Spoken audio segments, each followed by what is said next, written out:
Hey guys! Welcome to episode number 10 of the video podcast Me and My Dog and Some Yarn. Today is Sunday, December 22nd, 2013. This is episode number 10, and my name is Kim, also known as Black Horse on Ravelry, and it's been, I think, 2 weeks since I filmed last. I cannot believe it's been that long. December has flown by. It's been crazy. My last episode I told you about my New York trip, and since then I've just been busy with work. We had the work Christmas party. I've been shopping frantically the last 3 or 4 days because I didn't start my Christmas shopping until then. My mom and I got out today and we shopped and shopped. And I finished buying all the stocking stuffers and my husband's present. So my knitting room is a total mess right now. I've been using this room to wrap. I had knitting on the floor that I was blocking. I mean, it's been a total disaster. It looks pretty good in the picture because you can't see below my desk. So you can see over there, that's the last of my stack to finish wrapping. Of course, there's little Dottie on the floor. That dog follows me everywhere. I can't go anywhere without her, but that's okay. I like having her nearby. So yeah, it's been a busy week. And I decided to go ahead and film today because Victoria will be staying in this room starting tomorrow. She comes in tomorrow night, and so she'll be staying in here, and I won't be able to get in here until probably next Friday. So I decided to go ahead, and I don't have a very long podcast today. I know I don't have a whole lot to show you. We'll go ahead and get started. I recently blocked Caletha's Monster Cowl.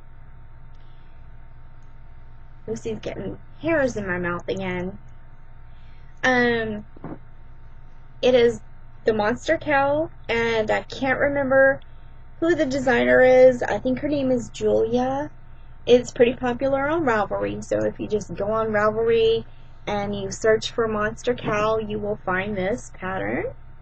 It's a pattern that you buy, and I first found this pattern through watching the podcast by Suburban Stitcher, and she's having a knit along in her group, so I decided, well, that's really a pretty cowl. I think I will join the group and knit a Christmas present. I had planned to knit 2. I only knitted 1. Anyways, I knitted this out of Knit Picks, Wool of Andes Superwash, and it is really pretty. I like how it turned out after being blocked. I do have to seam up using the Kitchener stitch, and then also weave in the ends. So it's my last gift. I finished Koolhaas. I did 2 hats. I did one out of green, who I was originally going to give that to John, but I'm going to give it to Ryan instead, which is Tori's boyfriend. And then I made Tori something, which I won't tell you what it is because she might watch this. Then I made this for Caletha, which is Vincent's girlfriend. And then I made a black Koolhaas hat for Vincent. So I wanted the kids to have something to open. And the hat for John, I would have had to make something for Cynthia, and I didn't have time. I had planned to make her something, but I ran out of time, so maybe next year. So that's it for finished projects. on the needles, I have pulled out my Hexie Puffs again. I didn't want to start a real big project because I like to start a project on New Year's Eve, and that's only, what, a week, 2 weeks away. So I decided that I would work on Hexie Puffs. I haven't done that since the summer. So somebody sent me in Iraq, sent me some little mini skeins. So I started on that last night, and I have got 4 made from last night. This is Madeline Tosh sock. I'm not sure of the colorway. It's much deeper purple than what you're seeing, but it's really, really pretty, and I like knitting with Madeline Tosh. That was the first time I had knit with Madeline Tosh, so I do plan on buying some in the future. This is also Madeline Tosh. And then she included some called Sunshine, and this is Sunshine, and I liked it just as well as the Madeline Tosh.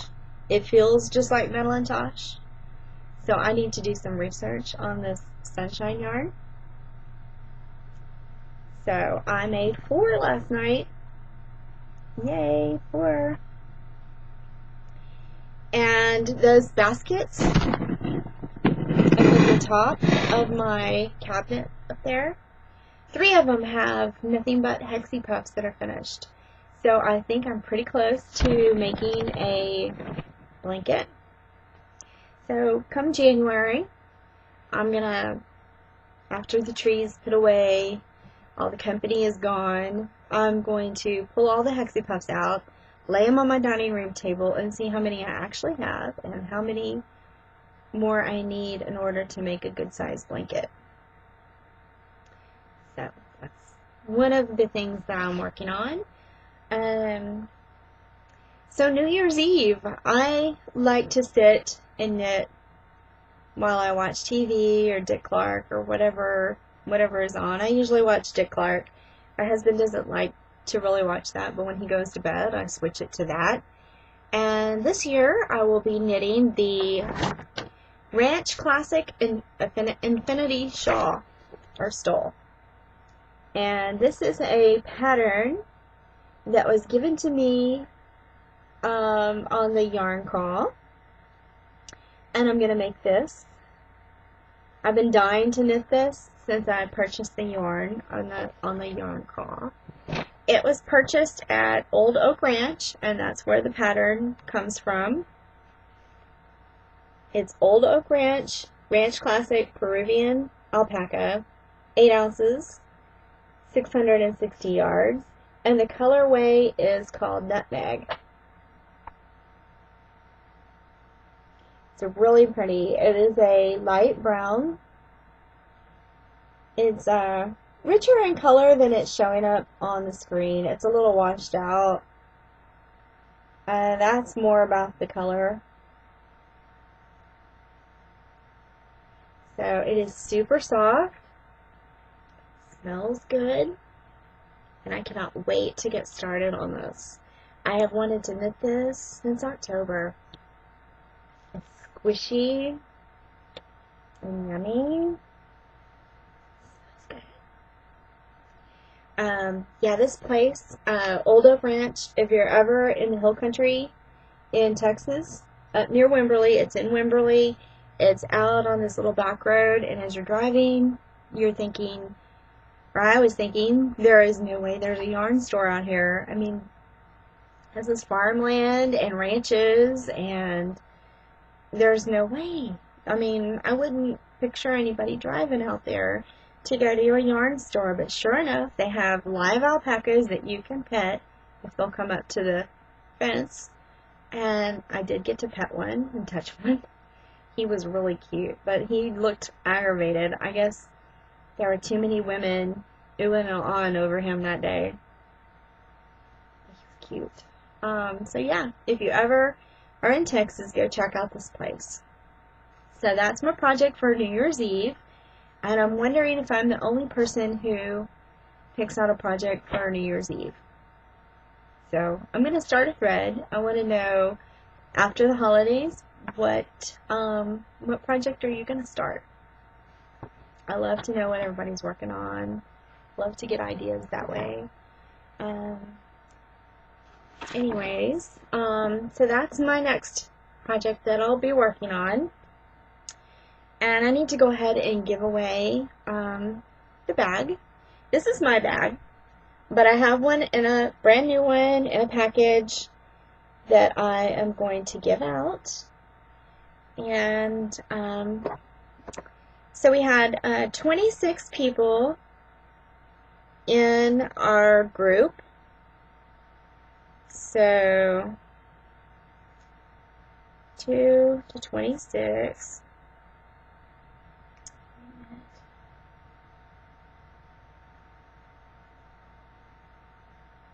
Okay, how come it won't clear from the last time I used it? I don't know. That is very, very strange. Okay, well,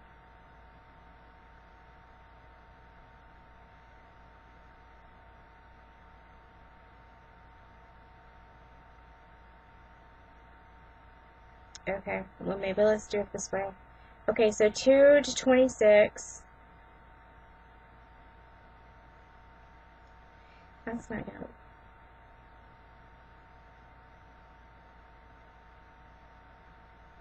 I'm sorry, guys. I don't know how to clear this from the last time I used it.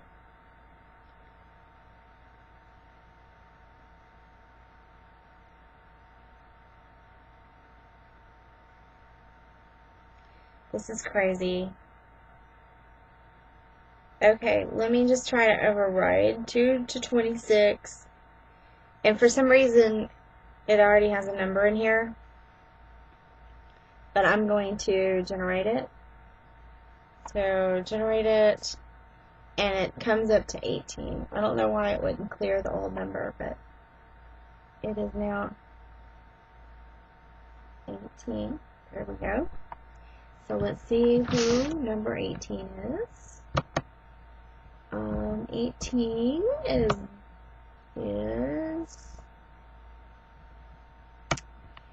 it is Allison Rose Boom. Allison Rose Boom. Allison is from Illinois. So congratulations, Allison. You are the winner of this Ravelry bag. So if you would, please go into Ravelry and send me a personal message and let me know that you won the bag. Give me your address and I will get this in the mail to you. If you message me in the next day or two, I'll probably be able to get it in the mail before Christmas. If not, it will probably be next Saturday. So, anyways, congratulations, Allison. Go ahead and send me a personal message. So, I guess I'll go over the vintage book. I have to tell you, this book was recently sent to me in a swap. Every year I do the TOKmas. It's Tiny Owl Knits Christmas. Tiny Owl Knits Group TOKmas. I guess I'm saying that right. Anyways, I do that every year. What you do is you sign up, and then they give you a person, and you buy little tiny Christmas presents for them. Usually 4 to 6 presents, or you know, whatever. They put a limit on it. You can spend a little more if you want. And this year I picked a girl from New York, which is kind of weird because I just went there. But one of the things is you need to make them something. It doesn't need to be knit or crochet, but it has to be handmade by you. So I did not have time to knit for her, and I made her a project bag. And then I put a bunch of other goodies in there, but so my thing was a project bag. Well, the girl who had my name made me something, and I'm going to show you that in a little bit. But she also sent me 4 vintage knitting magazines. she stalked me and found out that I collect vintage magazines, and so her friend had given her some vintage magazines that belonged to her mother, and she was nice enough to turn around and gift them to me. And so my favorite out of there, although I like all of them, this was my favorite, and I think I'm going to knit something from here. So I wanted to show you guys this. This is Leisure Arts Knitted Seamless Raglans, leaflet number 159, and it's got sizes from 9 months to size 50, and this is just really cute. It was from 1979, and I want to knit this sweater right here. I don't know if you guys can see, but it has cables going down the front. It is a raglan cardigan. It's mostly stockinette stitch. The cuffs have rib, and it looks like there's probably ribbing along the like the button band.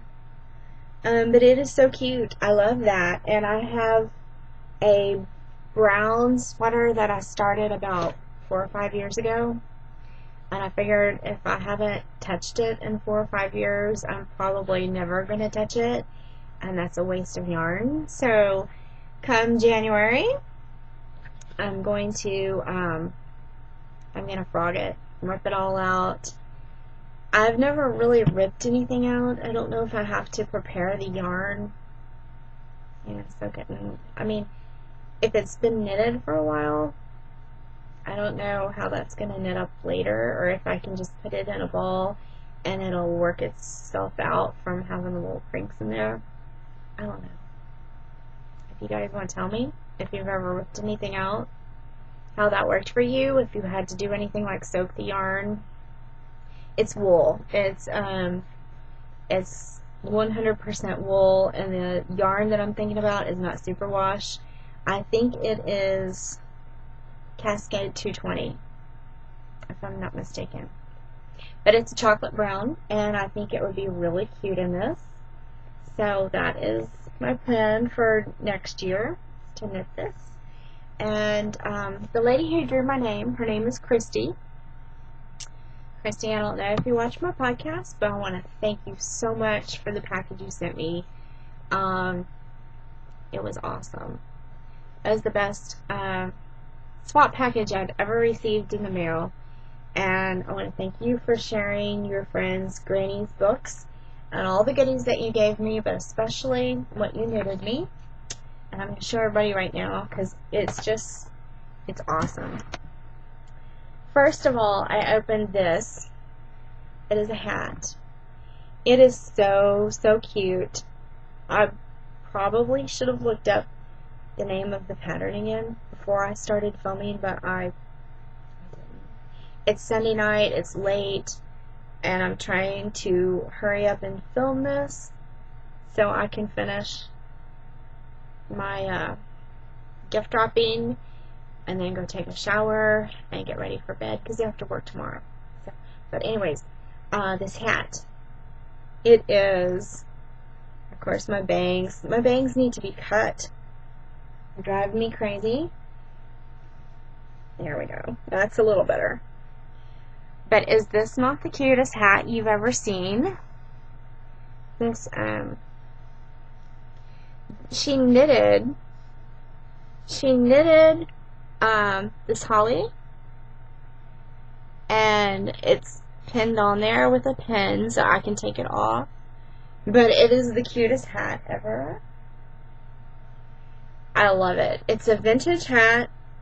It's a vintage knitted pattern, or it's supposed to be vintage, but it is super cute. And so when I saw this, I thought, oh my gosh, she knitted me something, and this is fantastic. I can't believe she'd take this long to knit me something, because Christmas is a really busy time of year, and I mean, it's hard enough to knit things for your kids or your husband or your mom or grandma, but to knit something for a stranger was really sweet. And so I was blown away by this. Then I kept unwrapping presents, and she sent me all kinds of neat stuff. She sent me, let's see, I do have some of the skeins of yarn that she sent me up here. My desk is a mess. But anyway, she sent me a bunch of stuff. But then I got to another package, and I cried. She sent me a shawl, and it is gorgeous. It's so pretty. It is red, and it's got beads on it. And I'll just show you because words aren't going to do it justice. Can you see? I guess you can't really see the beads. The beads are red. The beads are red, but they're iridescent, so they're turning up clear or white in the picture there, in the screen, but they're actually red, and they match perfectly to the yarn. Oh my gosh, I cannot believe she made this for me. It is gorgeous. Can you guys see the pattern? Oh my gosh, it is so, so pretty. I'm definitely wearing this Christmas Eve to candlelight service. I'm going to pair it with a black sweater. And since it's cold, I'm probably going to wear it as a scarf, probably. But it is gorgeous, gorgeous, gorgeous. I cannot believe she spent that much time making me this. She is awesome. Awesome, awesome.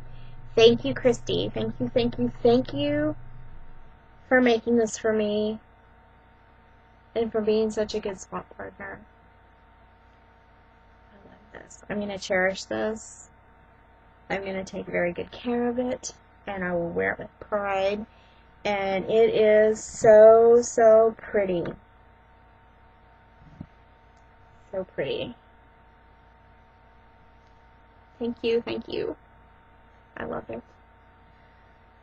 So, anyways, I guess that's all I have in this podcast. Yeah, it's a short podcast, but I am gonna go upload this and get it posted, and then I am going to conquer my mess there on the floor. Get ready for work tomorrow. But thank you guys for watching. I hope you have a wonderful, wonderful Christmas. I wish you Merry Christmas, Happy New Year, and if you don't celebrate Christmas, I hope that you enjoy your time off from work, and that you enjoy being with your family and friends at this time. And I will see you guys next year. So, I guess I'll see you then. Have a safe and Merry Christmas. Talk to you later. Bye.